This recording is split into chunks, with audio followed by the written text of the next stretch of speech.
Agora, indo para a segunda parte da nossa live beneficente, vou colocar aqui, saiba como ajudar. Saiba.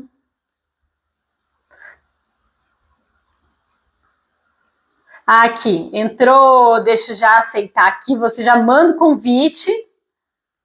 Aqui.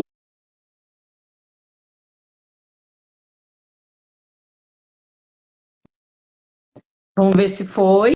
Acho que foi, Eva! Boa noite, Dani. Boa noite, gente.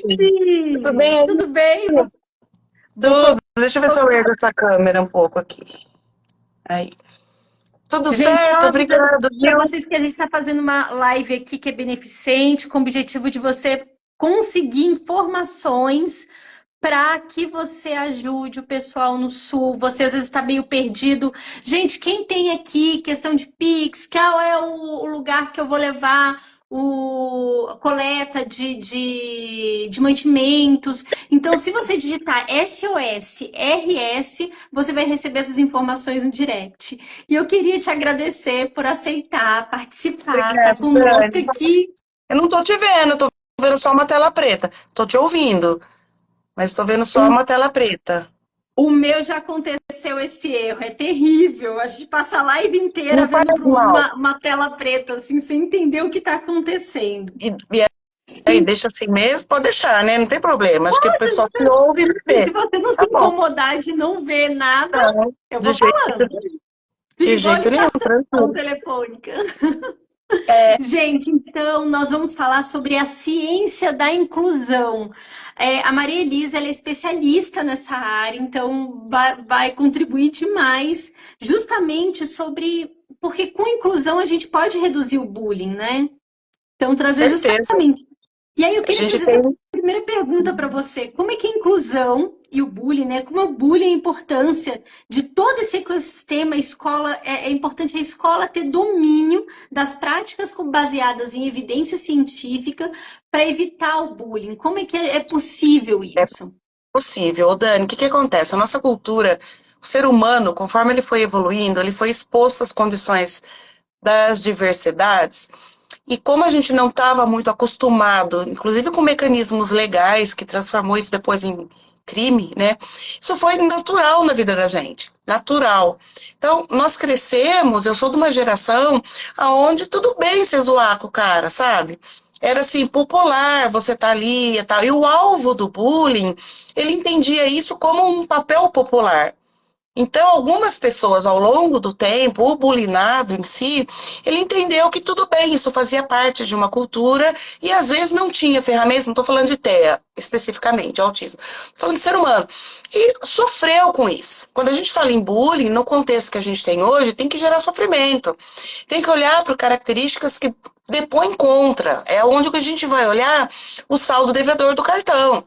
E a pessoa que deve que está no contexto escolar, que deve, no sentido de, por alguma razão, Sim? ser alvo disso, ela precisa aprender algumas habilidades para se defender disso, sem ser agressivo. E a comunidade, então a gente teria duas perspectivas. Na perspectiva de quem faz o bullying e na perspectiva de quem leva o bullying. Porque na perspectiva, pensando em autismo, em sala de aula principalmente, eles são minoria. São milhões de pessoas, mas em sala de aula eles são minoria. Então, se eu tenho 30 alunos, eu posso ter dois meninos com autismo. Então, o grupo social onde ele está envolvido tem mais chance de ter alvo autista do que alvo típico. Existe alvo típico também. Nessa situação, por que eu estou falando isso, né? Porque já existem mecanismos onde a gente vai ensinar para o professor a identificação desses sinais num escalonamento antes da hora da bomba explodir. Então a gente tem no olhar de quem está no TEA, principalmente TEA tipo 1, que são aqueles que falam sem filtro, que faz piada sem graça, que se veste de super-homem e vai para a escola vestido de super-homem. Então aumenta a chance dessa vulnerabilidade social por conta daquilo que o TEA deixou nele. Isso é um papel terapêutico, inclusive. Na ótica de quem faz o bullying, é uma questão social, que envolve desde estigma contra essas questões todas, essas feridas abertas que a gente ainda tem, e esse lance de mecanismos de ensino social para quem bulina. Então, a escola é onde mais se acontece isso, porque o cara fica lá o dia inteiro, se não tiver falando de escola integra, de escola parcial, escola de tempo integral, ele vai ficar o dia inteiro, então ele tem uma altíssima chance de ter algum contexto nesse nível e não saber o que fazer para prevenir. Então, no sentido de prevenção, na perspectiva do TEA, existem treinos específicos da análise do comportamento que a gente vai olhar para essas habilidades e postura diante de intergrupos, com pares mais velhos e mais novos. Treino. Não adianta a gente pensar que vai nascer, que o cara vai se tocar, que vai ter uma questão de, sabe, naturalmente vai aparecer, porque a tomada de perspectiva no autismo, que é diferente da tomada de perspectiva do cara não autista, é falha. Então, essa leitura que o outro tá me zoando e essa sensação de que isso causa um desconforto em mim por conta da zoeira, vamos usar esse termo popular correto, é baixa no TEA. Então, isso entra como programa de ensino. Existem programas de ensino pensando em contextos mais estruturados, para a gente ensinar essa tomada de perspectiva, que em outras abordagens chamamos de teoria da mente, por exemplo. Avançar aquilo que está na primeira camada. Porque o que está na primeira camada, esse aluno vai ver alguém dando risada.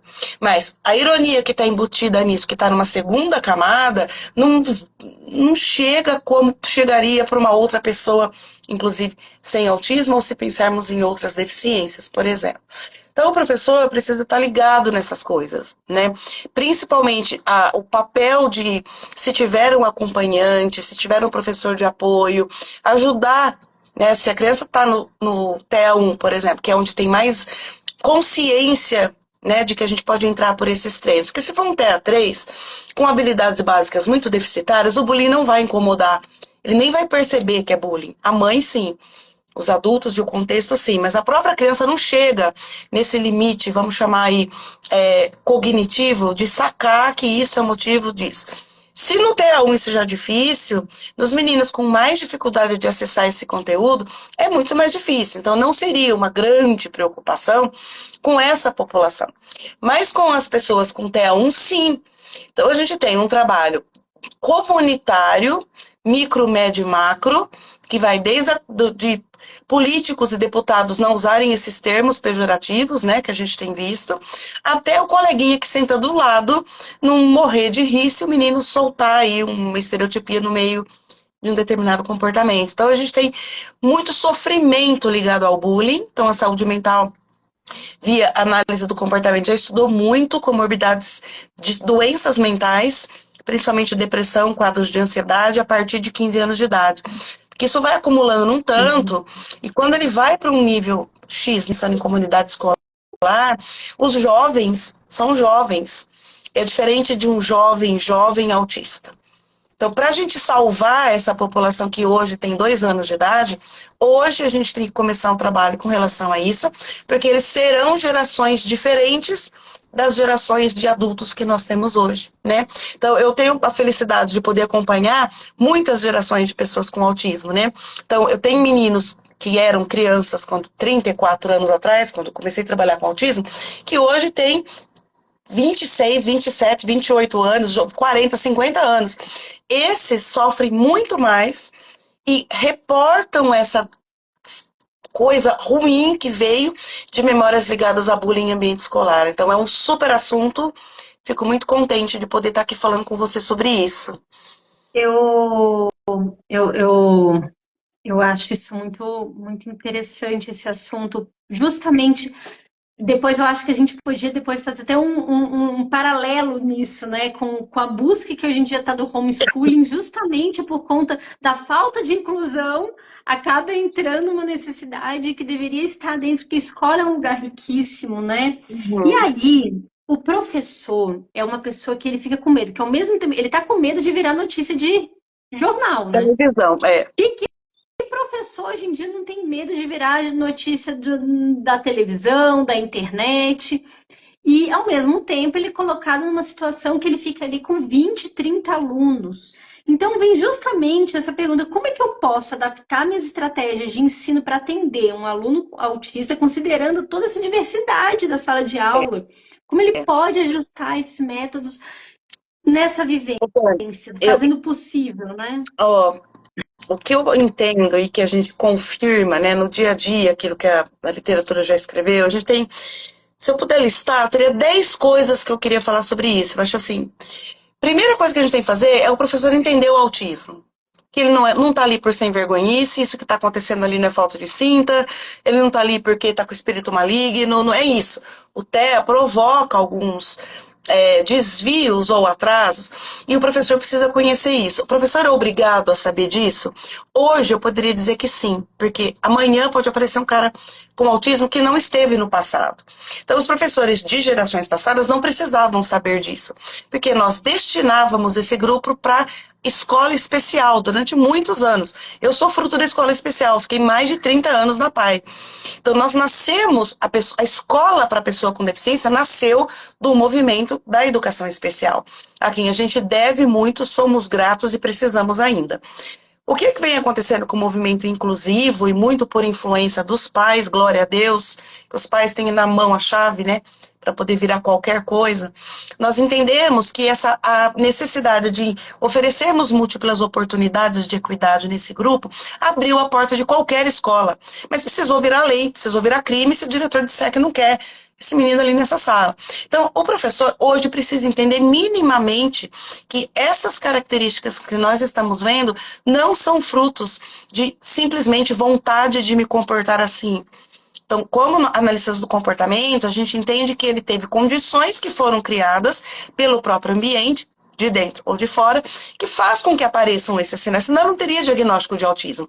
E acho que esse é o grande problema. Muitas pessoas não parecem que têm autismo porque não têm tanto suporte, não necessitam de tanto suporte, então fica nessa camada que as pessoas acham que é esquisitice, simplesmente. E a hora que a gente entende e fala, não, isso, existe um critério diagnóstico que o define como uma criança que precisa de cuidados, entender melhor isso, nós matamos o primeiro índice ali, do índice, que é conhecer o autismo. Precisamos, tem muita literatura sobre isso. Depois, nessa mesma ideia, a gente tem que aceitar isso. Queira você ou não, você pode ter um menino com autismo amanhã, segunda-feira, o ano letivo que vem na sua sala. Então, respeitar isso, que as pessoas podem ser diferentes, independente de estar no autismo, também é uma cultura, está numa cultura, nós somos latinos, então a gente teve um pouco menos de dificuldade com isso, porque nós somos uma população de herança europeia, latina, que faz a gente ficar amoroso, né? E a educação assumiu esse papel de amor para dar, assistencial muitas vezes, principalmente educação especial. Isso não foi ruim para a gente, porque a gente aprendeu a acolher. Então, se a gente entender o autismo, aceitar e cumprir com o compromisso de respeitar que esse cara precisa de alguma coisa, matamos o segundo item. Se a gente descer mais um pouco e entender que a minha comunicação para com ele precisa ser mais objetiva, precisa ser mais direta, que ele possa me entender melhor para não buscar recursos em outro lugar, porque se o banco A não me der financiamento, eu vou procurar o banco B para pagar minha conta. Isso acontece com qualquer comportamento humano. Se eu estou aqui tentando financiar o comportamento e não me liberam o meu saldo, eu vou procurar e liberar esse saldo em outro lugar.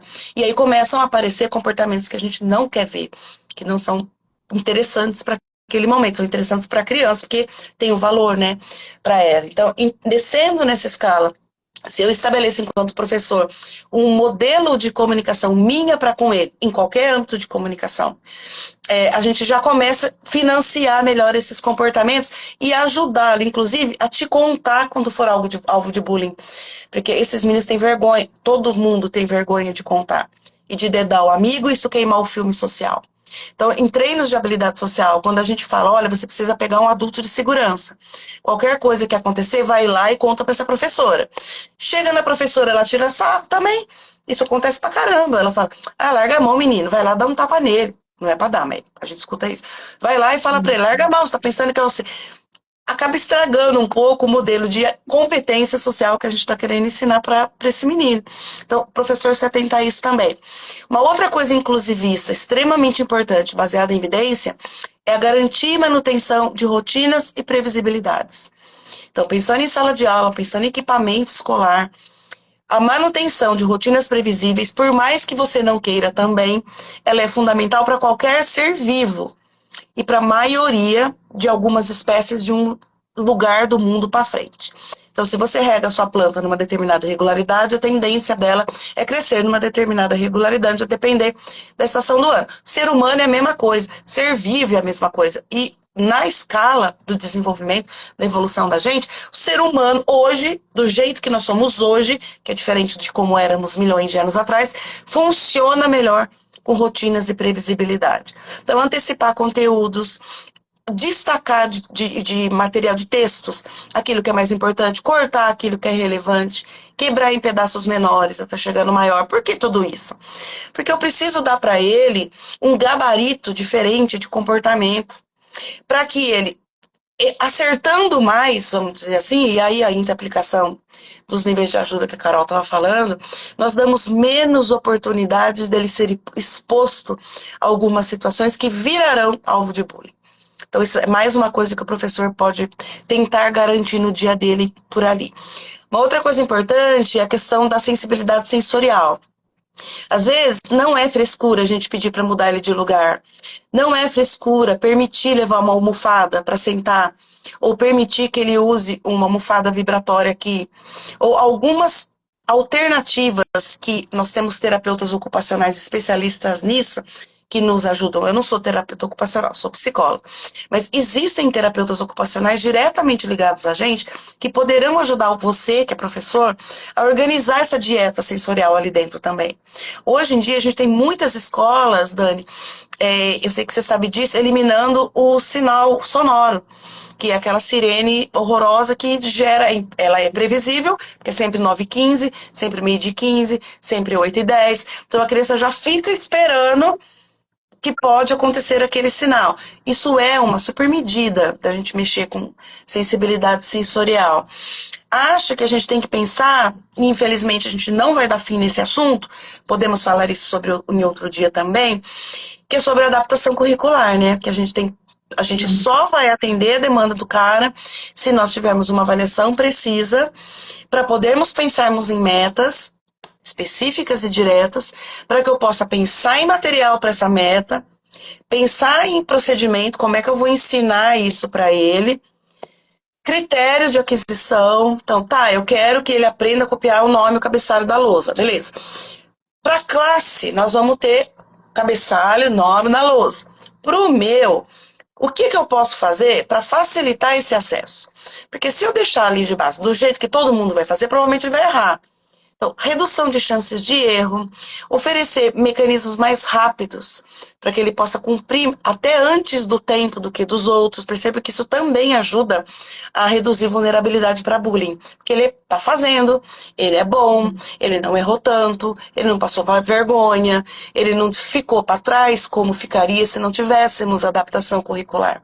Então, não tem como escapar. Se nós temos uma pessoa com autismo em sala de aula, nós temos que pensar em PEI. Não tem mais alternativa. A gente fala, não tenho plano, vai lá. Esquece, cara. Hoje não dá mais pra gente pensar nisso. Não é mais suficiente. Aquele planejamento que a gente fazia na década de 70, sabe? Aquilo que o MEC mandava a gente fazer, o que se espera para o primeiro ano, tá bom. Aquilo foi feito considerando uma mente, um cérebro típico, que tá errado já desde o começo, porque ninguém é igual a ninguém, né? Nós tínhamos que desenhar isso de uma forma onde a gente pudesse fazer com que todos fossem mais competentes nas aquisições. Então, escolas, pensem em PEI. Não sei fazer, procure quem possa te ajudar. E não é obrigado a saber. A gente pensa assim, putz, não cabe na cabeça do professor tudo que ele tem que fazer. Não dá para o professor só assim, per si, fazer tudo que tem que fazer. Por isso que a gente existe, né, Dani? Pra lá, dar uma mão. Eu estou trazendo uma coisa que eu tenho brigado muito, assim, gente, escola é uma entidade burocrática. É. Ela é, e burocracia não é uma coisa ruim, a gente deu um nome ruim para burocracia. Mas, assim, chegam para a instituição e falam, eu preciso disso, e registra.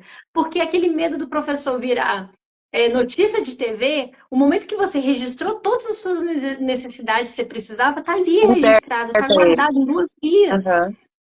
Concordo, super. E aí, quando você fala de registro, eu acho importantíssimo isso. Às vezes, por muitos anos, nós deixamos, assim, pensando em bullying, deixamos isso escondido. Meio que não posso falar, porque quem bulinou o menino é filho do vice-prefeito, então pega mal. Então a gente ficou tudo muito meio que obscuro, virava palhaçada na comunidade discente da galera. Mas isso ficava assim com relação aos pais, isso era tudo meio velado. Hoje, isso realmente vai aparecer na televisão. A criançada vai botar a boca no trombone, o grupo de WhatsApp vai contar o que aconteceu. E com o advento dos celulares, das gravações, do WhatsApp, tudo que a gente tem de comprovação, a tendência tinha que ser diminuir, né? Mas não é isso que tem acontecido. Eu não sei se você sabe, eu sou autista. Eu fui diagnosticada aos 15 anos. Uhum. Eu sou autista e na minha escola eu tava na época sofrendo uma coisa muito severa em casa, então era a separação dos meus pais, enfim, mas aconteceu uma coisa muito grave na minha vida.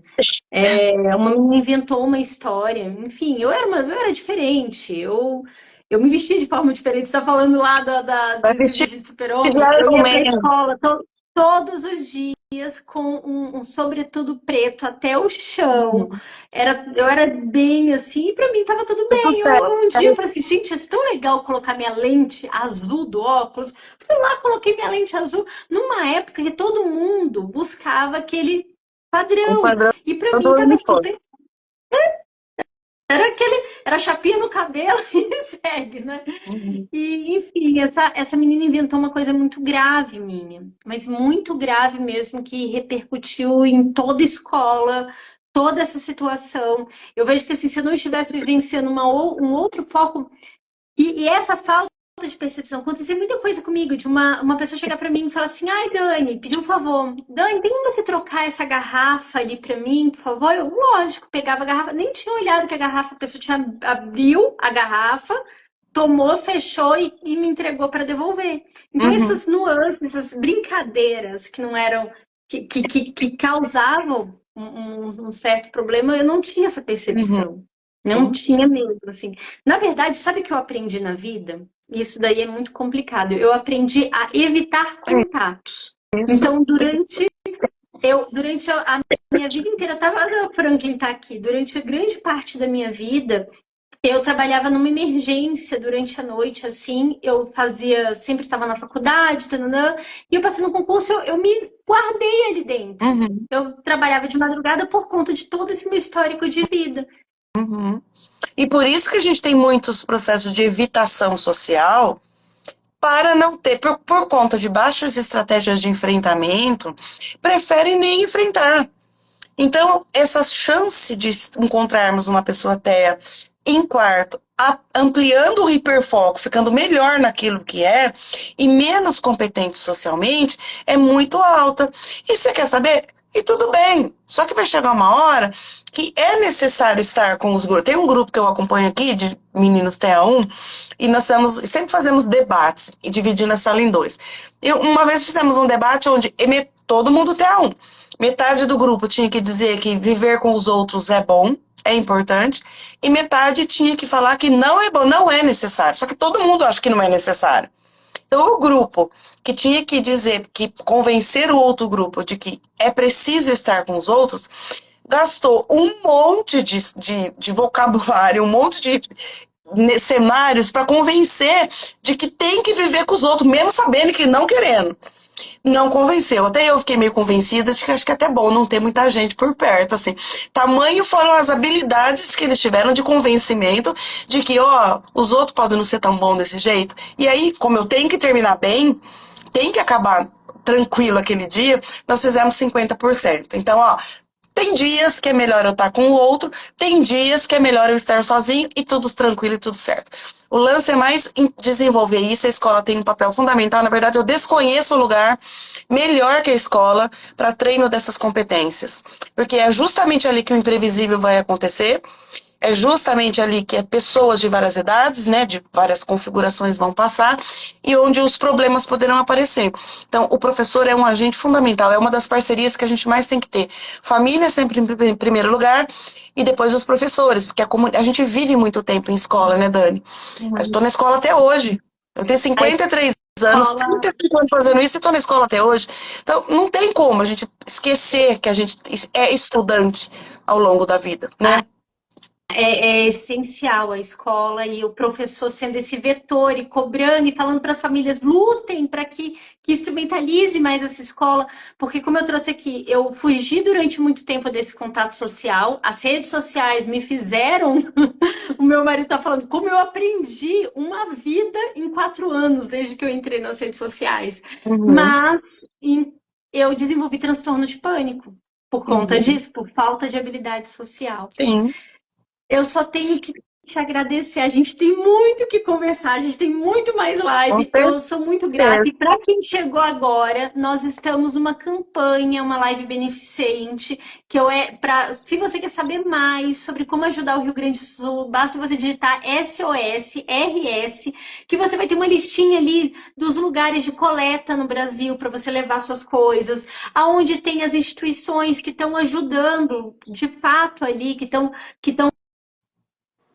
então, tá aqui os dados. Muito obrigada. Muito obrigada Obrigada, Dani, mesmo. pelo convite. Oi, Fábio, boa noite.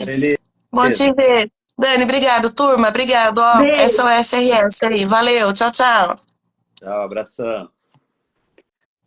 Fábio, nossa primeira live também, né? Gente!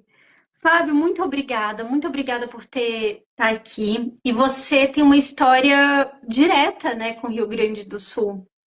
E se você puder falar um pouquinho aqui sobre o que você está vivenciando, assim, com tudo que você está repassando de familiares, as pessoas que você tem em contato, para as pessoas terem real noção e por que a gente está fazendo tudo isso. Boa noite, Dani. Primeira Boa vez, noite. prazer estar participando aqui contigo. Já acompanho, logicamente, de longa data aí seu trabalho. Parabéns pelo trabalho, parabéns pela iniciativa. Acho que é um momento realmente de união e a gente não pode ficar parado. E acho que o que está deixando de marca mesmo, né, no país é isso, né? A gente vê todas as regiões, profissionais, né, empresas manifestando e ajudando, né, e isso é o que fica, né, esse senso de sociedade, né. Eu sou gaúcho, eu sou natural de Rio Grande, lá no extremo sul do país.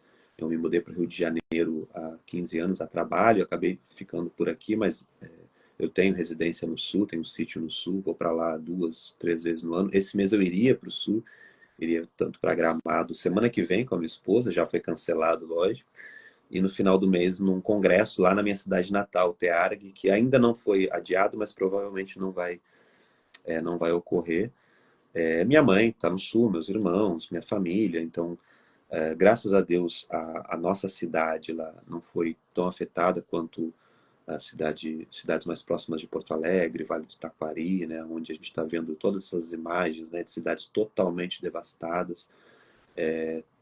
Alguns familiares, né, primos de Porto Alegre, foram impactados, né, foram inclusive resgatados. Eu tive um primo que foi resgatado, né, de casa. Mas a grande maioria dos familiares estão mais preocupados com a situação agora que a Lagoa dos Patos vem enchendo, mas graças a Deus até o momento está tudo, tirando alagamentos na cidade, assim, mas está tudo mais a ansiedade, o medo e algumas perdas mais materiais, assim, graças a Deus, né? Mas eu fico muito impactado quando eu vejo, né, meu estado natal, a cultura gaúcha lá é muito forte, então o gaúcho quando ele sai do Rio Grande do Sul, ele não abandona o Rio Grande do Sul nunca, né? E a gente vê o povo sofrendo e sente bastante, né? Fábio, eu, eu, eu tenho acompanhado, eu tenho os meus amigos ali, meu coração fica pequeno. E eu falo, estava até falando mais cedo com você, né, que quem não vai pela empatia tem que ir pelo menos pela economia, porque assim as pessoas têm que entender que qualquer região que for afetada no Brasil, todos nós somos afetados juntos. Sim, Nós temos que estar juntos nesse processo, todo mundo vai ser impactado em curto, em médio prazo, nem falo longo prazo. Então, nós precisamos nos unir. E por isso que essa live foi feita. Então, se vocês quiserem mais informações, basta digitar SOS RS aqui nos comentários. E aí, eu peguei um tema aqui que é difícil, que é o início da clínica. que todo mundo que resolve fazer clínica e fica naquela questão de aquele sonho daquela clínica e muitas vezes falta uma base, uma fundamentação, né? E aí eu queria trazer a questão de como se definem esses papéis, esses processos, esses procedimentos dentro de uma clínica e qual a importância de fazer isso antes de começar tudo, especialmente quando a gente está falando sobre práticas baseadas em evidência, quando a gente está falando sobre, seja aba, seja você está colocando ali, por exemplo, integração AIRES, qualquer prática baseada em evidência. É desafiador, não tem jeito, especialmente para quem vem da área da saúde. A gente não aprende, né, a empreender, muito menos a empreender no sentido, às vezes, de ter um consultório. A dificuldade já começa, né? É muito, Principalmente na psicologia, né? Que existe uma cultura nisso. muito, e principalmente ter uma clínica que acaba sendo uma empresa. Então, o primeiro ponto que a gente precisa entender que eu vou precisar aprender habilidades que eu ainda não adquiri, né? E o que a gente mais vê são profissionais que são excelentes terapeutas, vão enchendo sua agenda. Depois esse profissional vai precisar montar uma equipe, porque ele não tem mais para onde crescer quando ele enche a agenda dele, então ele vai ter que montar sua equipe para a equipe trabalhar junto com ele, ou ele ensinar uma equipe. E aí já começam algumas dificuldades de habilidades de liderança, de relacionamento. Geralmente o profissional que se destaca, ele se cobra muito. Se ele cobrar muito da equipe e não entender que as pessoas são diferentes, ele não vai ser um bom líder, são habilidades diferentes. Então a dificuldade já começa em montar uma equipe. Mas quando você monta uma equipe com uma estrutura de uma clínica, aí você vai ter que aprender habilidades que envolvem muitas questões. E aí, ou você monta uma equipe de profissionais que entendam de diferentes áreas, que é o que eu indico, conversar com bons contadores, advogados, tanto trabalhistas quanto empresariais, tributários, conversar com pessoas que entendam de financeiro, faturamento de plano de saúde, que entendam, né, dessa parte mais administrativa. E aí você vai conseguindo ter toda essa assessoria para ver se é o que você quer para você, né? É o que você quer ter uma empresa? Esse é o papel? Ou você quer ser um terapeuta? Porque são papéis completamente diferentes. Um gestor de uma clínica não vai ter tempo para ser terapeuta. Hoje eu não sou mais terapeuta. Eu sinto falta de ser terapeuta. Eu sou responsável, diretor clínico, eu dou supervisão, participo de alguns atendimentos, mas eu não sou terapeuta.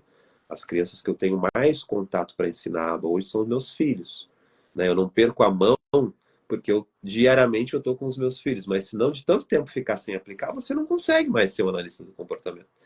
Então, é mais a entender, é isso que você quer? Porque eu conheço analistas do comportamento que contrataram diretores, CEOs para a clínica e não se envolvem com nada disso. Ficam no papel de analista do comportamento. Então, é uma decisão que cada um tem que tomar mesmo. E o primeiro papel é refletir se é esse o papel que a pessoa quer assumir, né, a partir de algum momento, né?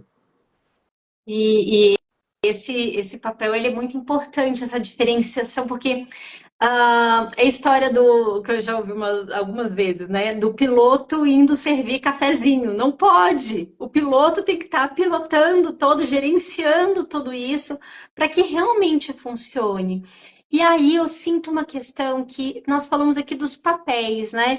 E existem processos que na ciência, qualquer prática científica, a gente tem que delimitar. Por exemplo, a questão de avaliações, a questão, por exemplo, de estruturação de plano, de contrato, né? Porque, assim, eu tenho falado muito com as pessoas, gente, PEI é contrato, você faz um contrato ali com a família, é um plano onde você está mostrando o que você vai fazer.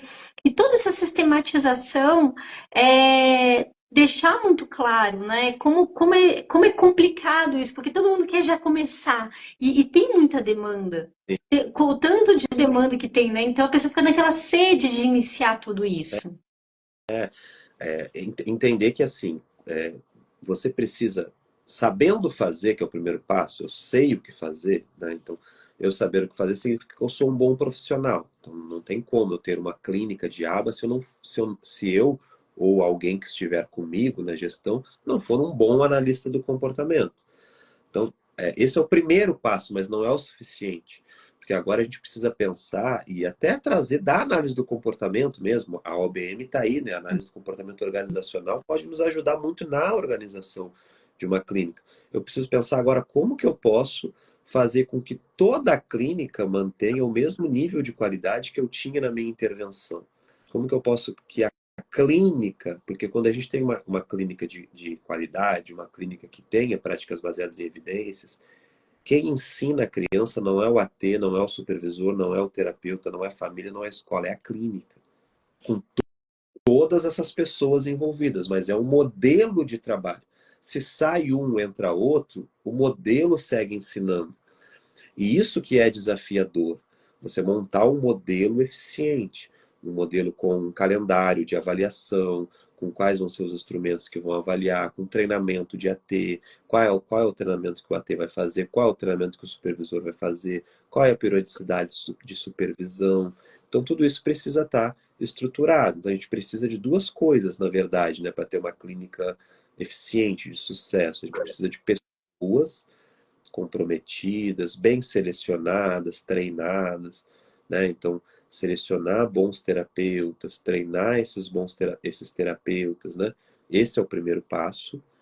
E processos bem definidos, né? Assim como a gente monta um programa de ensino para uma criança, e esse programa, ele não é para mim, ele é para qualquer terapeuta que entenda de aba, lógico, mas qualquer terapeuta que entenda de aba, ele vai ler aquele programa, ele vai conseguir aplicar aquele programa, se o supervisor escreveu bem um programa. Da mesma forma, o gestor clínico, ele precisa escrever processos para que qualquer terapeuta, qualquer colaborador da sua clínica, ele leia aquele processo, ele saiba o que ele tem que fazer no dia a dia. Então, assim, é um analista do comportamento cuidando de uma outra pessoa. Ao invés de cuidar da sua criança, do seu aprendiz, você vai cuidar de uma outra pessoa, que é uma pessoa jurídica. Você vai ter que cuidar dela escrevendo esses mesmos programas que, nesse caso, a gente vai fazer E processo. aí tem uma coisa interessante que eu não sei se você já escutou isso. Eu já fui em muita clínica que fala: Nossa, não estou entendendo porque meus terapeutas estão tão desanimados. Eu dou toda sexta-feira chocolate para eles. Você já ouviu essa também? Sim, é, Só faz análise de comportamento com as crianças, mas os terapeutas funcionam de forma diferente, de avaliação de preferência, né? o Skinner já dizia, né, os principais problemas do mundo seriam resolvidos se a gente entendesse mais de análise do comportamento, né? Sobre comportamento humano, né? É Aqui isso, em entende? casa, que o pessoal fala que a casa é uma empresa, né? O Elias não era de jogar, o Elias, eu chamo ele de moço bonito, né? Eu, ele não era de jogar lixo fora. E aí a gente fez uma estratégia que quem jogasse lixo fora e organizasse as coisas ganhava tempo. Tempo para qualquer coisa que você quiser de tempo. Então a gente fez um esquema que você ganhava cada vez mais tempo. E aí o que aconteceu? Hoje em dia ele faz tudo isso sem precisar de nem nada disso. Já entrou no esquema, já resolveu. E as coisas, hoje em dia ele já tá cuidando de tudinho. É isso, e não tem jeito, é entender ali cada ser humano, né, ter bons líderes para isso, porque quando você cresce, né, e as clínicas no Brasil elas têm crescido muito rápido, né, e isso é um desafio, né, porque você sair de 30, 40 aprendizes para 200 em um ano, como eu vejo algumas clínicas, você manter a qualidade e estruturar tudo isso, gente, é impossível, né, o crescimento ele tem que acontecer, mas ele tem que ser gradativo de forma que você consiga manter a qualidade, né? Imagina que você leve você trabalha com um conserto de carro, você tem 3 carros que você consegue consertar ao mesmo tempo. De uma hora para outra você começa a receber 30 carros, aqueles carros vão ficar bem consertados. Então não tem como, assim, sabe? Leva um tempo para você montar uma boa equipe, treinar essa equipe. E aí o segredo está em conhecer a sua equipe para saber o que é reforço para ela, né? Conhecer. As pessoas. E até conhecendo, você vai poder selecionar aquelas que você quer que estejam com você. Tem clínicas que preferem optar por não contratar, por exemplo, profissionais que têm um perfil mais empreendedor, que desejam, por exemplo, ter alguma clínica futuramente. Tem clínicas que já buscam esse perfil. Então, é entender mesmo o que que você quer para você, que tipo de pessoas você quer com você, até para selecionar pessoas, né? Mais adequadas com a identidade ali, com a missão, com os valores da própria clínica, né? Nossa, e essa parte de lidar com pessoas eu acho tão complexo. Eu tô até falando, né? Eu tenho um CID, né? Que me dificulta um pouquinho com em relação a isso, essa comunicação. E questão de política de privacidade. Isso daí está sendo. Tá uma discussão muito grande em relação a isso, né? Sobre tanta questão de a conversa sobre esse paciente, com até onde delimitado, como instruir isso, as gravações, né? Que às vezes os pais solicitam, até que ponto pode gravar, até que ponto pode divulgar. Então a LGPD ela veio para revolucionar mesmo, né, a área e o resumo dela é dizer que quem é o dono, né, dos seus dados é a própria pessoa. Se a gente entender isso, o que que são dados? Imagem, é texto, fala, vocalização, tudo, né? Nome, documento, né? Data de nascimento, CPF, tudo. Tudo isso são dados. Na área da saúde, nós temos um agravante, porque todos esses dados, dentro de uma lei que já é bem rigorosa, todos esses dados são considerados dados sensíveis, o que torna ainda mais complexa e com mais cuidado, que gera mais cuidado para as clínicas, para os terapeutas, para todos, tá?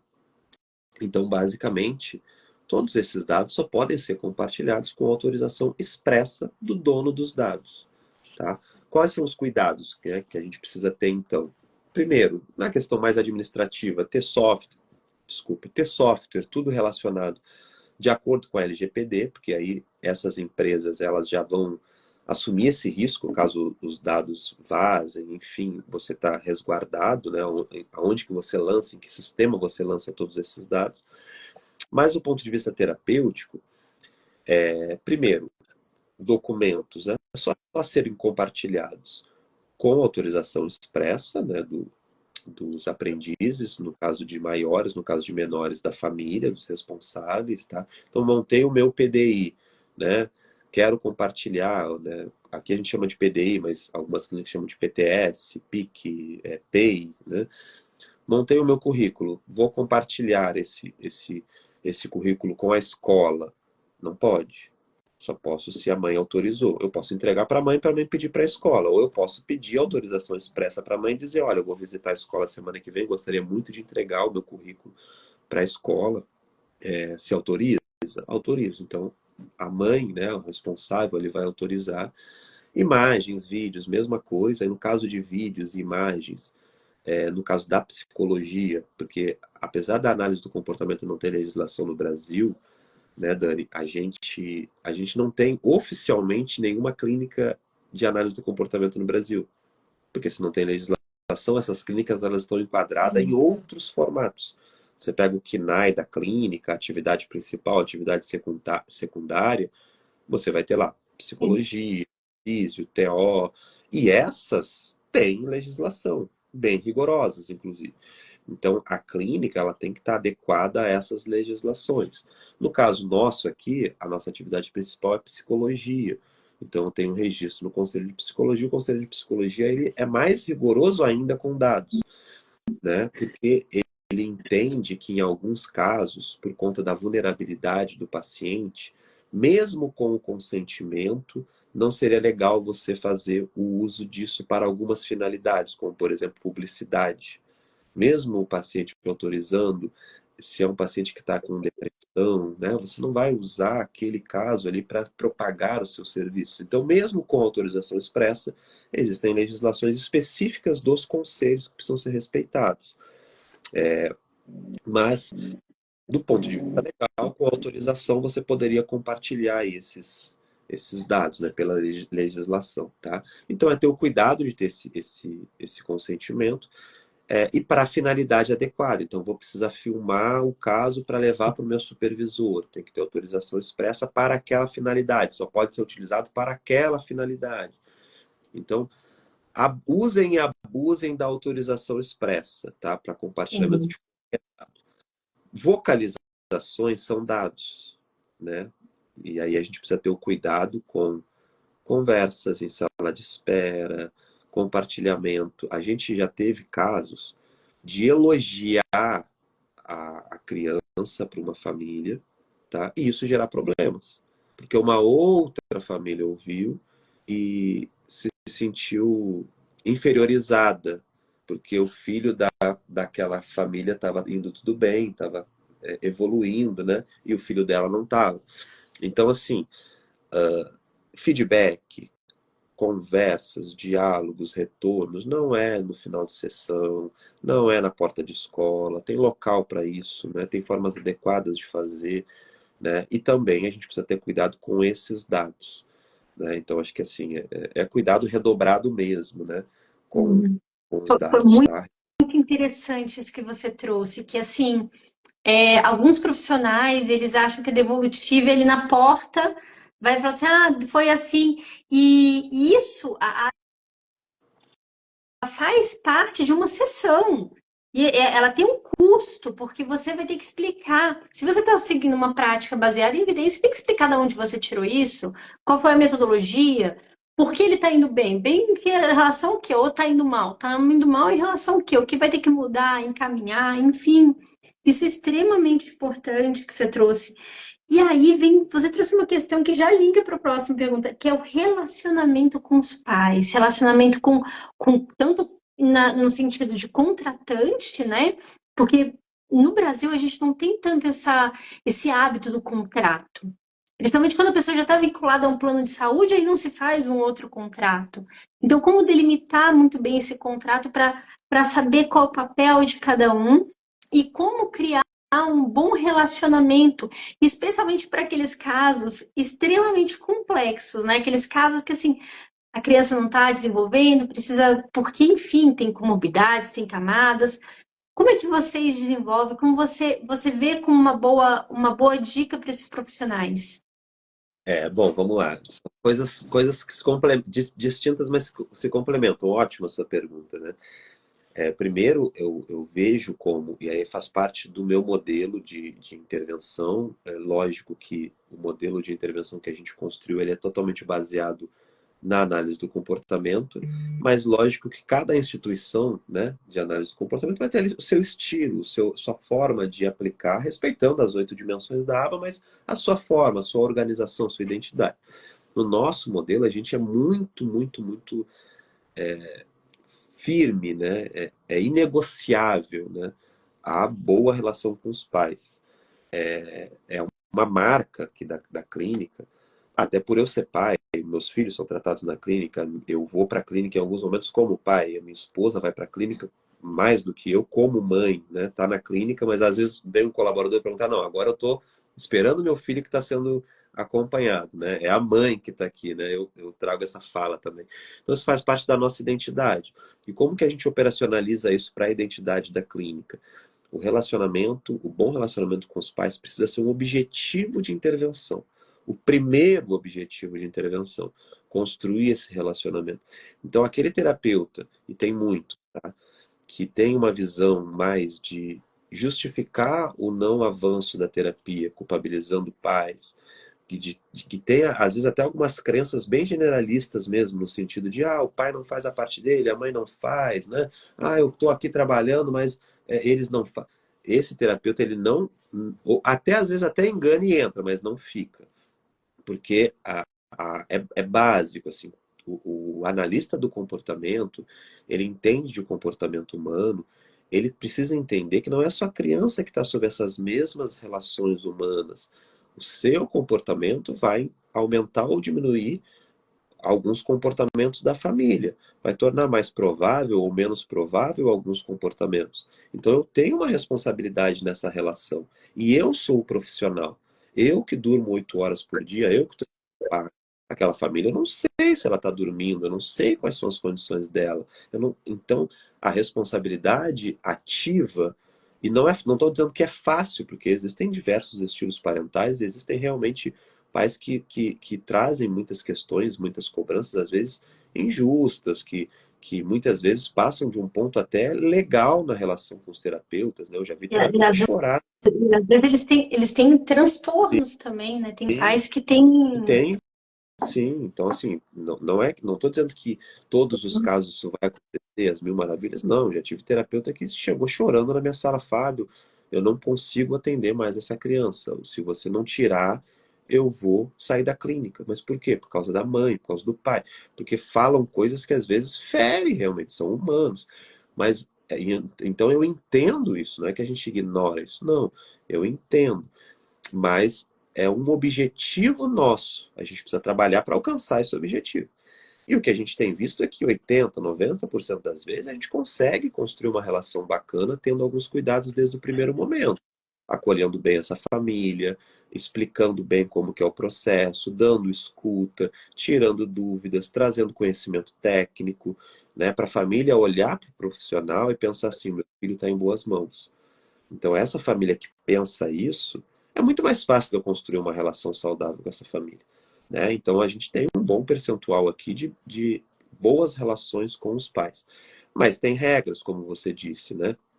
Essas regras, elas precisam estar claras, né? Desde o primeiro momento também, né? E aí, assim, é escrever, tá? A melhor maneira é ter escrito quais são essas regras. Então, aqui na clínica, como que funciona? A gente recebe os pais, acolhe, na anamnese mostra a clínica, explica o modelo. Depois, essa família ela vai receber um PDF no WhatsApp, vai receber um vídeo apresentando o modelo da clínica, e ela recebe também um contrato. Esse contrato, ele vai, ele é diferente para dois tipos de relações, né? Tem um contrato que o responsável financeiro é a família, aí é um contrato de prestação de serviços, quando a família ela vai arcar com o custo. Quando, como você disse, né, a família ela já vem encaminhado por um outro responsável financeiro, alguma instituição ou geralmente planos de saúde, a gente tem ali um termo de normas e condutas que a família ela também concorda com esses termos.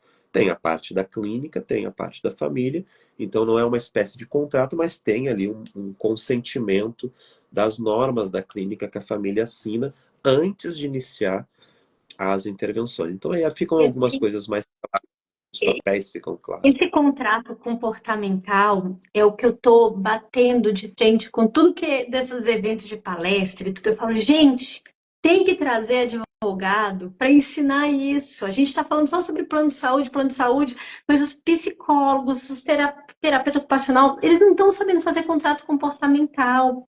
Isso daí ajuda tanto na relação da família, falar, ó, aqui delimitar esses são os seus papéis, faça isso, aqui é nosso papel. Sim. Por escrito fica mais fácil, né? Todo mundo lê e E segue. segue, e aí você senta, explica para a família, mas tem que estar, porque senão, assim, não afeta só a clínica e os terapeutas, afeta outras famílias também. Porque imagina Sim. que uma mãe não seguiu uma regra básica de estar lá no horário para receber a criança quando acaba o atendimento. Então, a próxima criança que vai ser atendida vai precisar ficar aguardando até essa mãe poder chegar. Então, impacta numa outra família. Então, a qualidade da intervenção acaba caindo, a qualidade da clínica acaba caindo quando um cliente não cumpre o seu papel, né? Então, sim, é importante que isso esteja bem estabelecido e, assim, minimiza muito também muitos conflitos, né? Sim, e quando você mostra tudo isso, por exemplo, a gente está falando sobre o plano, né? No plano lá e nos programas foi descrito que tem critérios e se não alcançar, vai ter que suspender, vai ter que modificar. E os pais falam assim: ah, mas não está desenvolvendo. Mas espera aí, nós seguimos esses critérios. Nós estamos seguindo esse passo a passo. Existe todo um fluxo a ser seguido, uma tomada de decisão mais assertiva. E aí, com todo esse histórico de dados, não tem o que se discutir tanto, né? Você fica aquela dor, meu filho não está desenvolvendo tanto, mas existem coisas que a gente não controla, a gente simplesmente, eu falo isso porque eu fui uma dessas mães que pirou, porque meu filho não desenvolvia, não tinha aquele boom de desenvolvimento que a gente vê na internet, né? Então, é muito importante essa explicação. Eu tive a sorte de ter pessoas que me explicassem direitinho isso. E aí, trazendo toda essa questão, como você recomenda essa capacitação da equipe de forma contínua? Existe modelos para isso? Porque não tem como você ficar lá em cima de todo mundo, né? Em cima do AT, em cima. Como é que vocês estruturam? Como você recomenda as pessoas procurarem esse tipo de informação, levando em conta também essa diversidade do atendimento, né? Que às vezes você vai pegar um aprendiz que é criancinha e tudo, daí vai pegar um outro que já é mais velho, que tem às vezes um comportamento disruptivo mais violento, mais complexo. Essa é uma questão importante e bem complexa. Assim. Aqui a gente tem como base cultural, todo profissional ele tem a prática supervisionada. Então, é uma forma de você garantir não só o estudo do caso, mas você garantir capacitação contínua, porque o supervisor tem também um papel ali de mentor, de orientar a leitura de artigos, orientar cursos.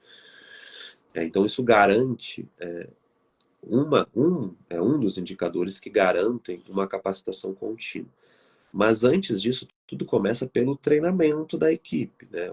O início de tudo é o treinamento inicial.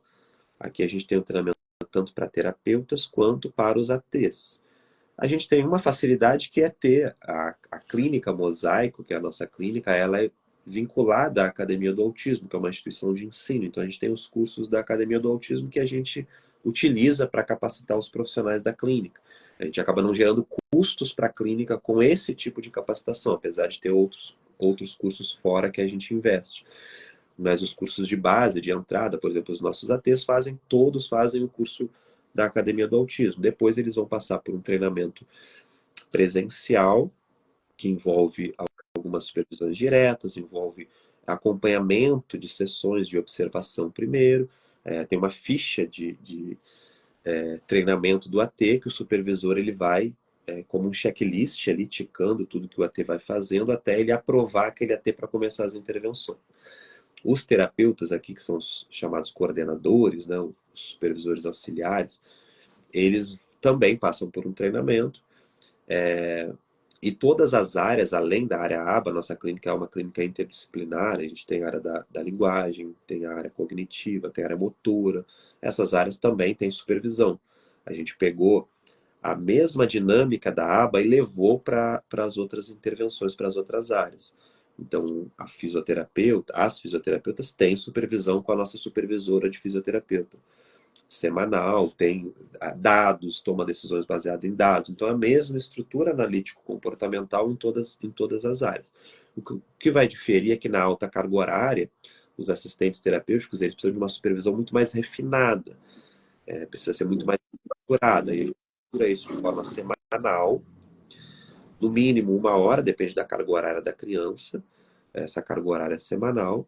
O AT, ele precisa trazer sempre dados qualitativos, a descrição dos treinos, dados quantitativos, que a gente usa um software, né, para a compilação desses dados, né, e vídeos, para que a gente possa observar os atendimentos que não foram feitos sob supervisão direta. Isso garante bastante ali a capacitação com o treinamento inicial, garante bastante a capacitação para aquele caso. Fora isso, os supervisores de área, eles se reúnem comigo semanalmente. Então a gente tem 5 supervisores de área que se reúnem comigo, que sou o diretor clínico, e eles vão trazer as demandas da área deles. E aí eles vão trazendo, olha, eu acho que é importante que agora, a partir de agora, as psicopedagogas passem a utilizar esse instrumento. Aí a gente vai e busca capacitação. Então, por exemplo, a gente investiu recentemente na alfabetização do curso da Camila Gomes para todas as psicopedagogas, né, um protocolo de ensino de habilidades, né, de leitura, muito bom. Inclusive, implementamos na clínica. A nossa clínica fez o PCM, né, contratamos uma instituição, veio fazer o PCM, os supervisores trouxeram a necessidade. recentemente implementamos a EIFOS, então pagamos o curso da EIFOS para a clínica. Então, essa capacitação contínua ela vai acontecendo também sob essas demandas, né? Carolina Quedas, não sei se já participou, vai participar, né? Participou. Contratamos a Parceira, né? Carolina Quedas Querido. e apresentou o protocolo de avaliação dela, implementamos o protocolo de avaliação e ela deu 6 meses de supervisão para a nossa supervisora da área motora para a implementação. Então a capacitação ela é contínua. O que eu costumo dizer assim é que uma parte do lucro da clínica, e assim, a clínica ela precisa ter lucro. Não é feio falar isso. Não, O lucro ele é o não. de qualquer empresa. Se não tiver lucro, a empresa vai falir. Se ela não vai falir, a qualidade vai cair, porque ela vai ter que começar a economizar e às vezes economiza em coisas que são negociáveis. Uma parte desse lucro você precisa retornar em investimento para melhorar a qualidade. Então a gente sempre destina uma parte para aquisição de materiais. Então tem lá um valor fixo, minha esposa que compra, né? Todos os meses vai comprar brinquedo novo, jogo novo, material novo, material de E deixar claro uma coisa para as pessoas, gente. CNPJ que enriquece, não necessariamente a CPF que enriquece. clínica. Nós ficamos aqui, acho que quase 4 anos, sem tirar um lucro da clínica.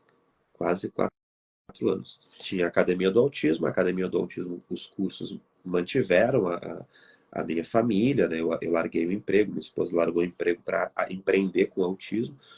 Então, da clínica, a gente sempre reinvestia tudo que entrava. Vivia com a Academia do Autismo e da clínica a gente ficou quase 4 anos. Agora, no final do ano passado, que a gente tirou o primeiro lucro da clínica e distribuímos entre os sócios. A gente até brindou, né? Porque a gente sempre retornava. Ou era para construir nova sala, ou era para pagar curso, ou era para comprar material, né? Manutenção. Consultorias, né? Financeira, tributária, enfim. Então, sempre retornando, né? Então, uma parte é destinada à compra de material, uma parte é destinada à capacitação de pessoal. Então, agora, por exemplo, teve uma demanda aqui na clínica que foi a seguinte: olha, tem muitas crianças com apraxia, a gente só tem uma fono capacitada em prompt. Ok, as fonos vão se capacitar? A gente não tem como investir agora. A clínica vai, então, selecionar 2 fonos e vão pagar a formação em prompt. A clínica investiu em 2 profissionais, fizemos lá um contrato Caro. caro, né? E investimos para resolver uma demanda. A gente precisava de mais fonoaudiólogas com a formação em prompt. Então não tem jeito, assim, né? Analisar bem para poder tomar as melhores decisões, mas tem que ter uma verba sempre destinada para capacitação profissional, porque é muito importante, né? É o que puxa a qualidade da clínica para cima, né? Investimento e conhecimento das pessoas, né? Que elas começam a tomar decisões, não precisa estar sempre no auxílio de outro, né? Vira um tomador de decisão, que é o nosso objetivo no final das contas. Nossa, que aula, aprendi demais. Eu tenho certeza que todo mundo aqui aprendeu também. Muito obrigada mesmo por ceder esse momento. E novamente falar para as pessoas que a live vai ficar salva, vai continuar funcionando o SOS RS, que você manda as informações. E durante aqui a live foi pipocando as pessoas, Dani, tem esse, fui recebendo as notificações aqui também, depois eu vou ajustar. E esse é o nosso objetivo aqui, gente. Que vocês saibam, porque muitas vezes a pessoa não sabe para onde doar, não sabe aonde entregar, e aí perde uma oportunidade de ajudar tantas pessoas que estão precisando muito, assim. A gente precisa reestruturar o nosso sul o quanto antes, né? E são muitas fases, isso é muito importante que a gente compreenda que agora está tendo algumas necessidades, daqui a pouco vai ter outras necessidades, e é importante que tenhamos esse olhar ativo, né? Estejamos juntos nesse processo. Fábio, muito obrigada. Depois eu acho que eu vou abusar de você chamando para uma outra live também. Eu que agradeço, Dani, parabéns pela iniciativa. Pessoal, participem, ajudem. Com certeza é muito melhor estar na posição de doador do que na posição de quem está recebendo ajuda, né? Então, participem. E Dani, obrigado aí pelo convite, foi um prazer estar com você. Precisando, a gente tá à disposição, tá bom? Um grande abraço para você aí, ótima noite, Abraço, bom obrigada, gente. Boa noite. Até mais, gente. Tchauzinho.